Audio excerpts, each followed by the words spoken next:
स्नातकोत्तर पाठ्यक्रमस्य अद्यतनीयस्य ज्योतिषगणितस्य कक्षायाम् अस्यां भवतां समेषामपि ज्योतिर्विदुषां ज्ञानोत्सुकानां च हार्दं स्वागतमहं करोमि। अद्य ज्योतिषगणितस्य तृतीयपत्रस्य सिद्धान्तशिरोमणेः 13तमोऽयं पाठः निर्धारितः वर्तते, यस्य नाम भूपरिधिः देशान्तरं च इति वर्तते। अर्थात पाठेऽस्मिन् भूपरिधिविषयकं देशान्तरविषयकं च ज्ञानमस्माभिः प्राप्यते, तथा च एतद् सम्बन्धी चर्चा एव अस्माभिः पाठेऽस्मिन् क्रियते। तत्र सर्वप्रथमम् अस्य पाठस्य अध्ययनं किमर्थम् अस्माभिः कर्तव्यम्, अत्रस्थानां विषयाणां का उपादेयता वर्तमानसमये वर्तते, को लाभः अस्य पाठस्य अध्ययनेन भविष्यति, तथा च कानि उद्देश्यानि अस्य पाठस्य सन्ति इत्येतदर्थम् अत्रस्थानां विषयाणां यानि उद्देश्यानि सन्ति वर्तमानसमये तेषाम् उपस्थापनम् इदानीं मया क्रियते। तत्र सर्वप्रथमं तु अस्य पाठस्य अध्ययनेन छात्राः खगोले निपुणाः भविष्यन्ति। अर्थात् खगोलपदवाच्यः कः विषयः वर्तते, तथा च तत्र के पदार्थाः, के पिण्डाः, कानि च वस्तूनि खगोलेऽस्मिन् सन्निहितानि सन्ति, येषां ज्ञानम् अस्माकं कृते आवश्यकं वर्तते, कथं तेषां ज्ञानं कर्तव्यं, खगोलीयस्थितेः ज्ञानं कथं कर्तव्यम् इत्येतस्मिन् विषये छात्राः अस्य पाठस्य अध्ययनेन प्रवीणाः भविष्यन्ति। तदनन्तरं तु भूगोलीयप्रमापकानामपि ज्ञाने दक्षाः भविष्यन्ति। अर्थात् भूमिरियमस्माकं गोलाकारा वर्तते वस्तुतः, तर्हि तस्य मापनं कथं कर्तव्यम्, अत्यन्तविस्तृतित्वात् तस्य ज्ञानं, तस्य मानं कथम् अस्माभिः मापनीयं, तत्र के नियामकाः सन्ति भूगोलीयमापनस्य, तथा च तेषां ज्ञानं कथं कर्तव्यं, तेषां प्रयोगः कथं भवति, का उपादेयता, का च उपयोगिता तेषां वर्तते वर्तमानसमये इत्येतस्मिन् विषये अस्य पाठस्य अध्ययनेन छात्राः दक्षाः भविष्यन्ति। तदनन्तरं च भूपरिधिमापनप्रसङ्गेऽपि छात्राः प्रवीणाः भविष्यन्ति।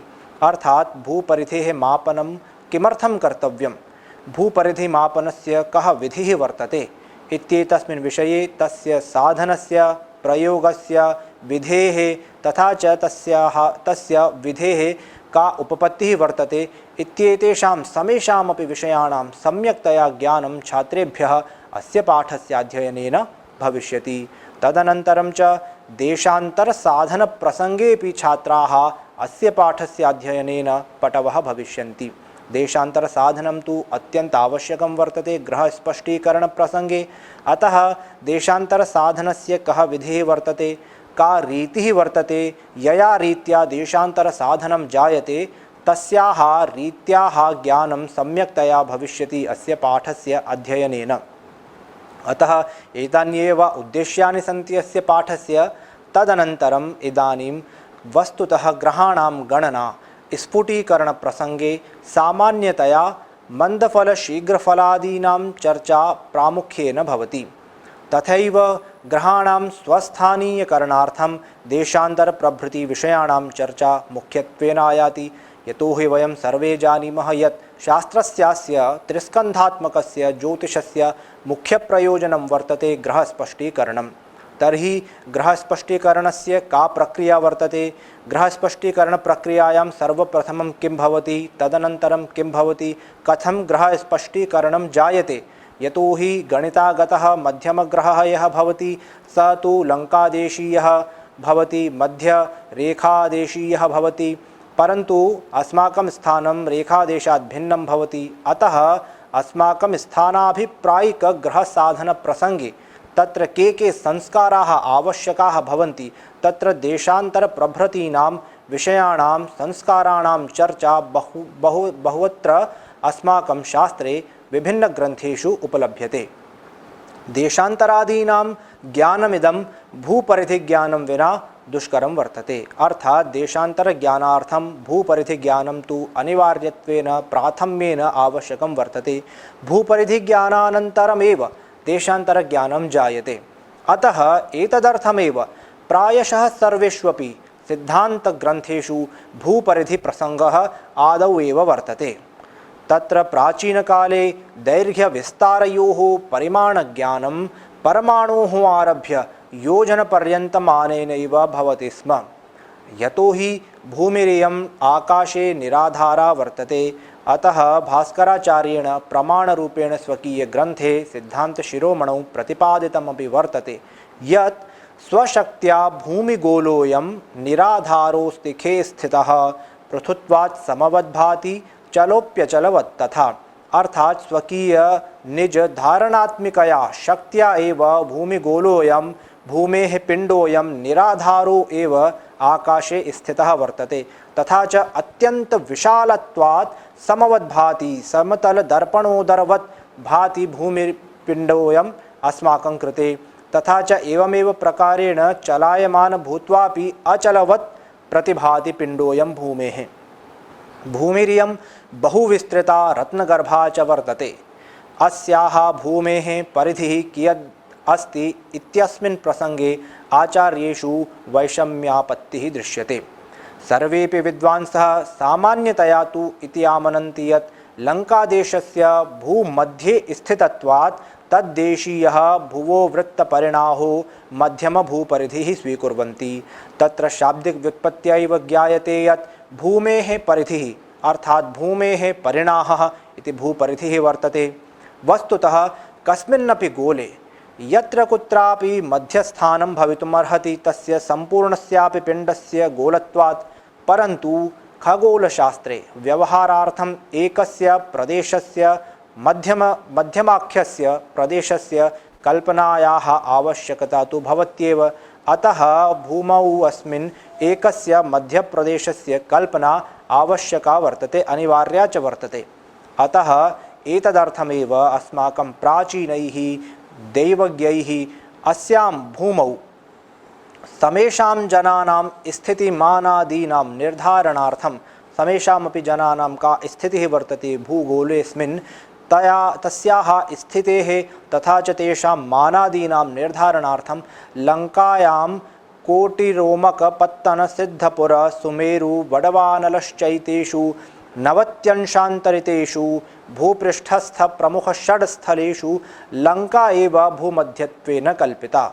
अर्थात यथा क्षेत्रमाध्यमेन इदानीं प्रस्तूयते, अत्र सुमेरुः वर्तते, यमकोटिः वर्तते, बडवानलः वर्तते, रोमकपत्तनं च वर्तते। एतेषां चतुर्णामपि नगरीणां मध्ये 90अंशात्मकम् अन्तरं विद्यते, यतो हि परिधेः मानं 6.3 भवति। अतः एतेषां परस्पर दूरत्वमापनं 90अंशात्मकं भवति। एवमेव प्रकारेण लङ्कायाः 80-100 अंतरे सिद्धपुरं वर्तते। अयं तु मध्यमभूपरिधिः वर्तते, परन्तु स्थानभेदेन चेत् कोऽपि जनः भूमध्यात् उत्तरे वा दक्षिणे गच्छति तदा तस्य परिधिः लघ्वाकारः जायते। अर्थात् वयं सर्वे जानीमः यत् प्रत्येकस्थानां जनानां कृते स्फुटभूपरिधिः तदभिप्रायिक एव भवति, स्वदेशाभिप्रायिक एव स्फुटभूपरिधिः भवति। अनेन सिद्ध्यति यत् परिधिरपि वस्तुतः द्विविधः भवति, मध्यमभूपरिधिः स्पष्टभूपरिधिश्च। अत्र सर्वप्रथमं परिधिः किं भवति? परिधेः ज्ञानमस्माकं कृते आवश्यकं वर्तते। अतः वस्तुतः कस्यापि गोलीयपदार्थस्य गोलस्य वा गोलीयक्षेत्रस्य आवेष्टिका भवति सा एव परिधिपदेन अभिहितः भवति। अर्थात् तस्य कस्यापि गोलीयपिण्डस्य परिणाह एव परिधिपदवाच्यः भवति, यथा क्षेत्रेऽस्मिन् प्रदर्शितमपि वर्तते। अत्र अस्य वृत्तात्मक क्षेत्रस्य केन्द्रं वर्तते क इति पदेन सूचितमस्ति। एवमेव प्रकारेण वृत्ता व्यासार्धतुल्या भवति त्रिज्या। अत्र क्षेत्रेऽस्मिन् क3 इत्यनेन सूचिता वर्तते त्रिज्या। तथा च अत्र परिधिस्थाः बिन्दवः सन्ति क ख 3 च। तथा च अत्र या रेखा वर्तते गोलात्मिका स एव वृत्तस्य परिधिः वर्तते। तदनन्तरं च निरक्षदेशाः अस्माकं ध्रुवस्थानान् 90 अंशैः नाडीवृत्तस्य रचना भवति। तथा च नाडीवृत्तमेव भूगोलस्य खगोलेऽपि नियामकत्वात् भगोलस्य खगोलस्य वा समानभागद्वयं करोति। तस्मादेव स्थानात् नाडीवृत्तादेव अक्षांशस्यापि प्रवृत्तिः जायते। अतः तद्धरातलगः देशः निरक्षः कथ्यते। तत्र अक्षांशानाम् अभावो भवति नाडीवृत्ते, अतः अक्षांशाभावत्वात् निरक्षदेशाः भवन्ति नाडीवृत्तीयाः देशाः। तदनन्तरं च तदितराः ये देशाः सन्ति, नाडीवृत्तात् अपरस्थिताः ये देशाः सन्ति, ते सर्वेपि देशाः साक्ष्यदेशाः भवन्ति। ध्रुवस्थानात् 90 निर्मितं नाडीवृत्तमिदम्, अतः पृथिव्याः मध्यमभूपरिधेः मानं सर्वाधिकं भवति नाडीवृत्तीयं। तस्मात् यदि वयम् उत्तरदिशि गच्छामः वा दक्षिणदिशि गच्छामः तदा स्वस्थानाभिप्रायेण स्फुटभूपरिधेः मानं शनैः शनैः क्षीयते, तथा च उत्तरध्रुवे दक्षिणध्रुवे च शून्यत्वम् आप्नोति। तत्र न्यूनतमं मानं भवति ध्रुवस्थाने स्फुटभूपरिधेः। अत्र क्षेत्रमाध्यमेनापि निरक्षदेशानां ध्रुवस्थानां च स्थितिः प्रदर्शिता वर्तते। इदानीं परिधेः ज्ञानं वृत्तचित्ररूपेण कथं भवितुं शक्यते इति इदानीं प्रदर्श्यते। अत्र परिधिः वर्तते, परिधिपदवाच्यः यः पदः तत्र गोलीयपरिधिः भवति, तथा च अस्माकं कृते भूमेः सम्बन्धेन भूगोलीयपरिधिः अत्र प्रदर्शितः वर्तते। सः भूगोलीयपरिधिरपि द्विविधः वर्तते, मध्यमभूगोलीयपरिधिः, स्फुटभूगोलीयपरिधिश्च। इदानीं तत्र सर्वप्रथमं मध्यमभूगोलीयपरिधेः चर्चा क्रियते।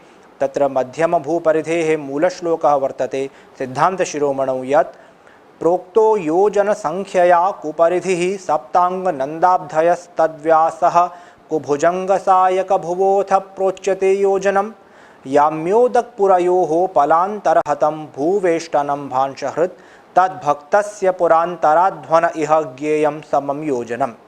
अर्थात् अस्य व्याख्या वर्तते यत् प्रोक्तः नाम कथितः वर्तते श्लोकेऽस्मिन् योजनसंख्यया अर्थात योजनात्मकमानेन भूपरिधेः मापनम् अत्र योजनात्मकमाने कृतं वर्तते श्लोकेऽस्मिन्। तर्हि योजनात्मकमानेन कुपरिधिः नाम भूपरिधिः 7 इति सप्तपदवाचक। एवमेव अङ्गं तत्र षडङ्गानि भवन्ति। नन्दः 9 पदवाच्यः, तथा च अब्धयः चतुर्पदवाचकः शब्दोऽयं पदोऽयं। अतः तद्व्यासः अर्थात् भूमेः परिधिव्यासमानं च भवति। कु नाम 1, भुजंग 8, सायकः 5 बाणाः, तथा च भुवः 1 इति कथ्यते योजनप्रमाणं व्यासमानं। याम्योदकपुरयोः अर्थात् याम्योत्तरदेशयोः पलान्तर नाम अक्षांशान्तरेण हतं गुण्यं भूवेष्टनम् अर्थात् भूपरिधिं भांशहृत् षष्ट्युत्तरत्रिशतेन भाजिते सति योजनात्मकम् अंतरम् आयाति।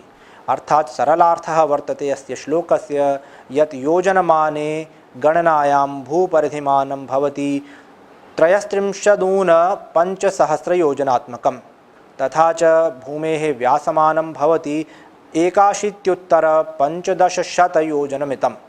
याम्योदकपुरयोः अक्षांशान्तरं परिधिना संगुण्य भांशैः भाजिते सति अंतरयोजनं भवति।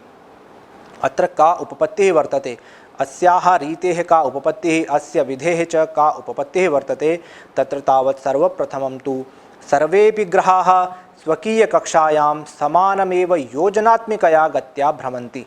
अर्थात् अत्र योजनात्मिकया गत्या भ्रमन्ति इत्यनेन सूचितं वर्तते यत् तेषां समेषामपि ग्रहाणां कलात्मिका गतिस्तु भिन्ना भिन्ना भवति। तत्र किम् कारणं वर्तते, तत्र वस्तुतः समेषामपि ग्रहाणां कक्षाभेदत्वादेव कलात्मिका गतिः तु भवति भिन्ना भिन्ना प्रत्यक्षतया दृश्यतेपि, परन्तु तदापि तेषां योजनात्मिका गतिः तु तुल्या एव भवति। तेषां ग्रहाणां गतिः कीदृशी वर्तते इत्यस्मिन् प्रसंगे भास्करः कथयति यत् पादो न गोक्षधृतिभूमितयोजनानि खेटा व्रजन्त्यनुदिनं निजवर्त्मनि मे। अर्थात ग्रहाणां योजनात्मिका गतिः तत्र योजनमाने पादोनयुत 1,1,8,5,8 इति योजनात्मकं मानं वर्तते गतेः। तथा च गतियोजनतिथ्यंशः कुदलस्य यतोमिति इति वक्ष्यमाणप्रकारेण योजनात्मकः भूव्यासः भवति 81,1500 योजनात्मकम्। अतः तद्व्यासः कुभुजङ्गसायकभुवः इति उपपन्नम् आचार्योक्तम्। अथ च व्यासतः परिध्यानयन प्रसंगे सूक्ष्मज्या गणितेन रूपव्यासे रूपमितव्यासमाने सूक्ष्माः परिधयः क्रमेण पञ्चपञ्चाशतोत्तरत्रिशत् इति मानं त्रयोदशोत्तरैकशतेन भाजितं तथा च 392 इति मानं 1250 इत्यनेन भाजितम् एवमेव एकोत्तरषट्शत् इति मानं 19 इत्यनेन भाजितं तथा च 22 सप्तेन भाजितम् एवं प्रकारेण भवन्ति सूक्ष्मपरिधयः। अतः आचार्येण अत्र 3927 इति मानं 1250 इत्यनेन भाजितं तर्हि यल्लब्धिः यन्मानं तदेव मानं संगृह्य व्यासे भानन्दाग्निहते इत्यादिना लीलावत्यां परिधिः आनीतः। तथा कृते सूक्ष्मपरिधिः 496 अर्थात् 33,500 योजनात्मकं मानं सिद्ध्यति। अतएवोक्तमाचार्येण यत् कुपरिधिः सप्ताङ्गनन्दाब्धयः। सिद्धान्तशिरोमणेः व्याख्यावसरे मुनीश्वरेण अपि कथितं यत् कश्चित् गणितशास्त्रज्ञः कुतश्चिन्नगरात् पृथिवीमानज्ञानार्थं सूर्यबिम्बकेन्द्रोदयकाले पूर्वादिशं गन्तुं प्रवृत्तः। सा यावद्योजनदशकं गतः सन् बालुकायन्त्रेण अहोरात्रषष्ठिघटिका परिपूर्णेन कालं गणयति स्म तावत् तत्र सूर्योदयदर्शनकाले पूर्वसूर्योदयात् किञ्चिन्न्यूनषष्ठिघटिका वृत्ता। ततः तेनेदं ज्ञातं यथा यथा यद्देशात् प्राग्गच्छति तथा तथा तद्देश सूर्योदयकालात् पूर्वमेव सूर्योदयः भविष्यति। पूर्णषष्ठिघटिकासु यद्देशात् चलितः तद्देश सूर्योदयकाले भवन्ति इति किञ्चिन्न्यूनषष्ठिघटिकाः फलात्मकाः ग्राह्याः। सम्पूर्णभूपरिधिभ्रमणं विना पुनः सूर्योदयासम्भवात् सावनषष्ठिघटिभिः भूपरिधियोजनानि अतः फलात्मकैः तदन्तरेण तत्र योजनानि तदा षष्ठिघटिफलमितेन अर्थात् 3,600,600,300 फलेन कानि इति भूपरिधिः स्पष्टः भवति इत्यनेन उपपन्नं मध्यमभूपरिधिः। परन्तु प्रत्येकस्थानाम् अपि जनानां कृते तेषां स्फुटः भूपरिधिः किञ्चित् भिन्नः भविष्यति न तु मध्यमभूपरिधिः तुल्यः। अर्थात् मध्यमभूपरिधितः स्फुटभूपरिधेः मानं भिन्नं भवति। सः च स्फुटभूपरिधिः मध्यमपरिधिमानात् किञ्चित् लघुमानात्मकं भवति। अर्थात् स्फुटभूपरिधेः मानं मध्यमभूपरिधेः मानात् किञ्चित् न्यूनं भवति। अतः स्फुटभूपरिधिसाधनार्थम् आयासः यः वर्तते मूलश्लोकरूपेण इदानीम् उपस्थाप्यते। अत्र लम्बज्या गुणितो भवेत् कुपरिधिः स्पष्टस्त्रिभज्याहृतो यद्वाद्वादश संगुणः स विषुवत्कर्णेन भक्तः स्फुटः। अर्थात् अस्य व्याख्या वर्तते लम्बज्या तत्र लम्बांशानां या ज्या भवति सा एव लम्बज्या। सा लम्बज्या गणितो नाम गुणिते सति कुपरिधिः अर्थात् मध्यमभूपरिधिना त्रिज्यया च हृतो विभाजिते सति यद्वा प्रकारान्तरेण तत्र 12 संगुणः अर्थात् 12 गुणिते सति विषुवत्कर्णेन च भक्तः अर्थात् विषुवत्कर्णेन भाजिते सति स्फुटः स्फुटभूपरिधिः भवति। अत्र सरलार्थरूपेण प्रथमप्रकारः यः श्लोकोक्तः वर्तते तत्तु लम्बज्या मध्यमपरिधिना संगुण्य त्रिज्यया भाजिते सति स्फुटभूपरिधिः जायते। अर्थात् लम्बज्या मध्यमपरिधिना अत्र गुणिता तदनन्तरं च यल्लब्धिः तत्र त्रिज्यया भाजिता एवं प्रकारेण स्फुटभूपरिधिः जायते। तथा च तत्र द्वितीयः प्रकारः कः वर्तते। द्वितीयप्रकारे मध्यमभूपरिधिः 12 संगुण्य विषुवत्कर्णेन भाजिते सति स्फुटभूपरिधिः भवति। अर्थात् अस्य उपपत्तिः इदानीं क्षेत्रमाध्यमेन सर्वप्रथमं प्रस्तूयते। अत्र भू इत्यनेन भूगर्भः वर्तते। एवं प्रकारेण क्षेत्रविवरणे अत्र प्रदर्शितं वर्तते यत् भू इति भूकेन्द्रं तथा च प्री इति भूपृष्ठे स्वस्थानं वर्तते। ख इति खस्वस्तिकमस्ति। नि च निरक्ष खस्वस्तिकं वर्तते। ध्रु स्वरविशिष्टध्रु इति ध्रुवस्थानद्वयं तथा च ख नि इति क्षेत्रेऽस्मिन् अक्षांशाः सन्ति। भू ख इति त्रिज्या वर्तते। ध्रुव ख च लम्बांशाः सन्ति। भूप्री इति भूव्यासार्धं वर्तते, भूमेः त्रिज्या वर्तते। ख स्वरविशिष्ट ल इति ख स्वस्तिकात् ध्रुवसूत्रोपरि लम्बः, तस्य च ज्या वर्तते लम्बज्या। प्री ल इति पृष्ठस्थानात् ध्रुवसूत्रोपरि गतः लम्बः। अत्र त्रिकोणगणितीय नियमेन भू प्रे ल भू ख स्वरविशिष्ट ल इत्यनयोः द्वयोः त्रिभुजयोः साजात्यादस्माभिः अनुपातः क्रियते यत् यदि भू ख इत्यस्य ज्यायां ख ल ज्या लभ्यते तदा भू प्री ज्यायां किम् इति लब्धिः प्री ल ज्या भवति। अर्थात् ख ल स्वरविशिष्ट ज्या ज्या भूद्रि इत्यनेन गुणिता तथा च ज्या भू ख इत्यनेन भाजिता, तर्हि लब्धिः भवति प्री ल ज्या। अत्र मानोत्थापनेन अस्माभिः लभ्यते यत् लम्बज्या मध्यमभूव्यासार्धेन गुणिता त्रिज्यया च भाजिता। तत्र लब्धिः भवति स्पष्टभूव्यासार्धः, तत्र लम्बज्या त्रिज्यया च भाजिता, अर्थात् मध्यमभूव्यासार्धेन भाजित स्फुटभूव्यासार्धम् इति प्रथमं समीकरणम्। एवं प्रकारेण अत्र परिध्योः निष्पत्तिः व्यासयोः निष्पत्तिः च समा भवति। अतः वयम् एवमपि वक्तुं शक्नुमः यत् मध्यमभूव्यासार्धेन भाजित स्फुटभूव्यासार्धं तत्तुल्यमेव मध्यमभूपरिधिना भाजितः स्पष्टभूपरिधिः। अत्र पूर्वसाधिते प्रथमसमीकरणे भूव्यासयोः अनयोः मानं यदि स्थाप्यते चेत् तर्हि तत्र त्रिज्यया भाजिता लम्बज्या, तर्हि लब्धितुल्य एव मध्यमभूपरिधिना भाजितः स्पष्टभूपरिधिः। अतः तत्र स्पष्टभूपरिधेः मानं किं भवति? स्पष्टभूपरिधिः तत्र मध्यमभूपरिधिः इत्यनेन गुणिता लम्बज्या त्रिज्यया च भाजिता।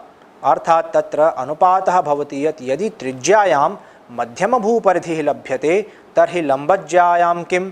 तर्हि लब्धिः भवति स्पष्टभूपरिधिः इत्युपपन्नमेव। एवं च स्पष्टभूपरिधेः मानं तत्र भवति यदि मध्यमभूपरिधिः 12 गुणितः पलकर्णैश्च भाजितः। अर्थात् तत्र पलकर्णे यदि मध्यमभूपरिधिः तर्हि 12 स्पष्टभूपरिधिः इति उपपन्नमेव वर्तते सर्वम्। इदानीं भूपरिधेः विषये अस्माभिः मध्यमभूपरिधेः चर्चा कृता, स्पष्टभूपरिधेः चर्चा कृता। तत्र मध्यमभूपरिधिसाधनं कथं जायते तथा च मध्यमभूपरिध्याधारेणैव स्पष्टभूपरिधिसाधनमपि अस्माभिः कृतम्। इदानीं स्पष्टभूपरिधिसाधनानन्तरं देशान्तरसाधनं कथं कर्तव्यम् इति देशान्तरविषये चर्चयिष्यामः। देशान्तरं वयं सर्वे जानीमः यत् अहर्गणेन आनीताः ग्रहाः लङ्कादेशीयाः भवन्ति, न तु स्वदेशीयाः।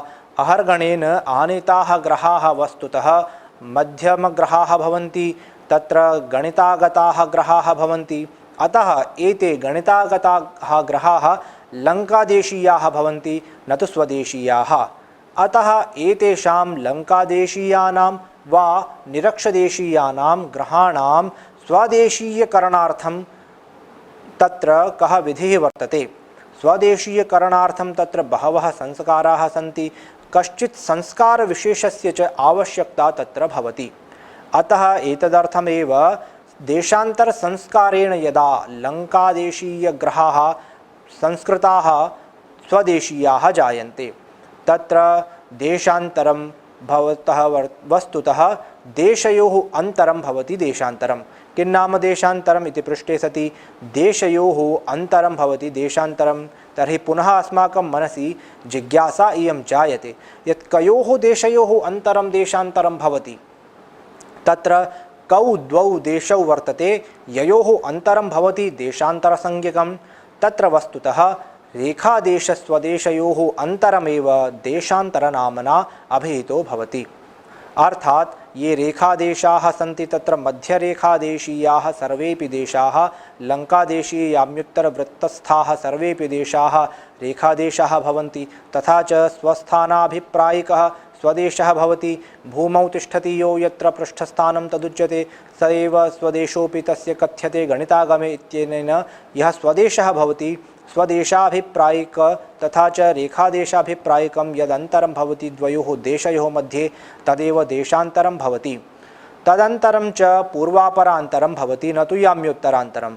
वस्तुतः देशयोर्मध्ये पूर्वापरान्तरमपि भवितुं शक्यते, याम्योत्तरान्तरमपि भवितुं शक्यते। याम्योत्तरान्तरस्य गणना तु अक्षांशरूपेण जायते, परन्तु यत् पूर्वापरान्तरं वर्तते तदेव पूर्वापरान्तरं देशान्तरसंज्ञकं भवति। तथा च रेखादेशीयग्रहस्य स्वदेशीयकरणार्थम् अस्यैव पूर्वापरान्तरस्य देशान्तरसंज्ञकस्य आवश्यकता भवति। वस्तुतः अस्माभिः ज्ञायते एव यत् नाडीमण्डलेनैव कालज्ञानं क्रियते।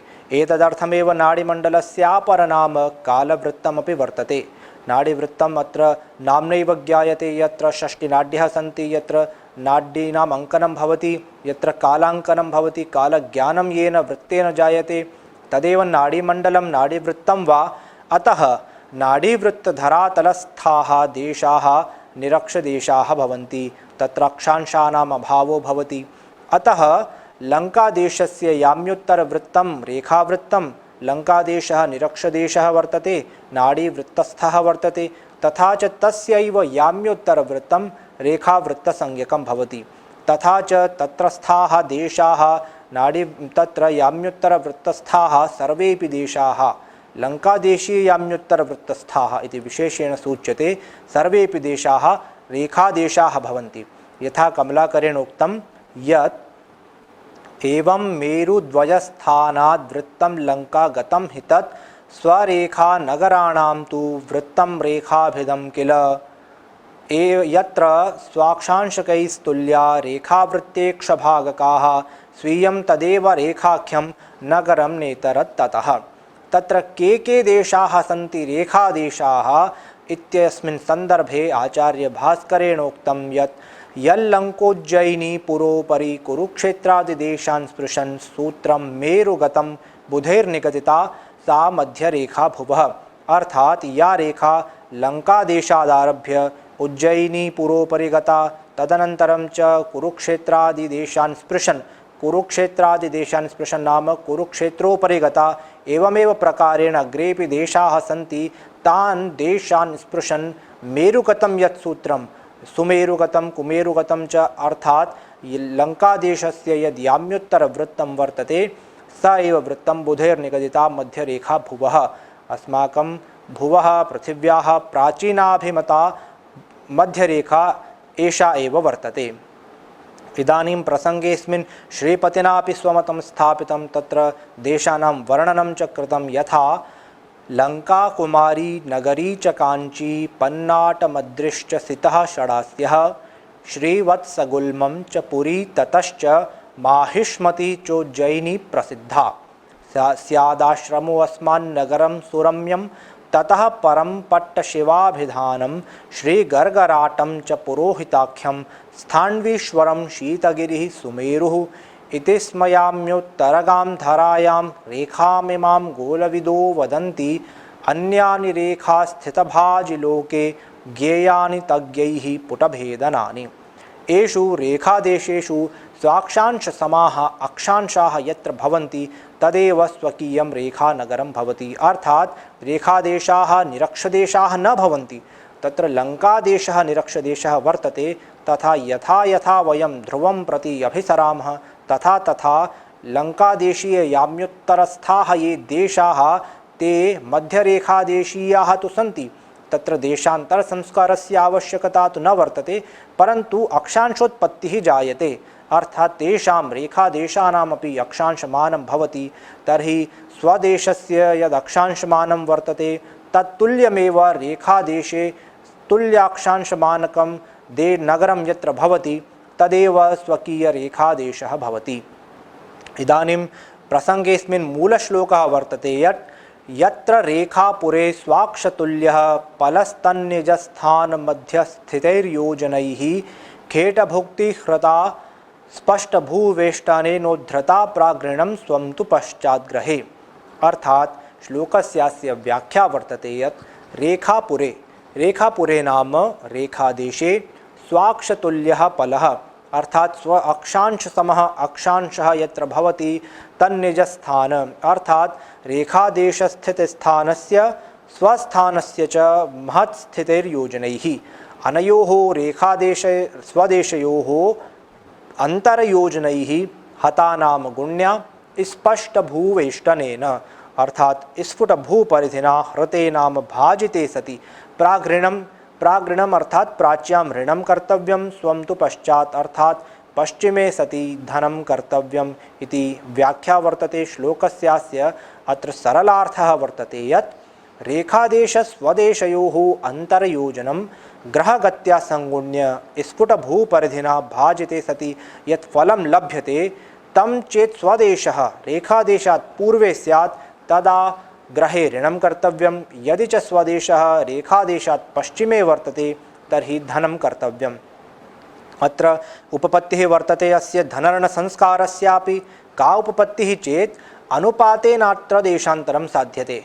यत् स्फुटभूपरिधिसमये योजने यदि ग्रहगतिः लभ्यते तदा अन्तर्योजनैः किं तर्हि लब्धिः देशान्तरकलाः भवन्ति।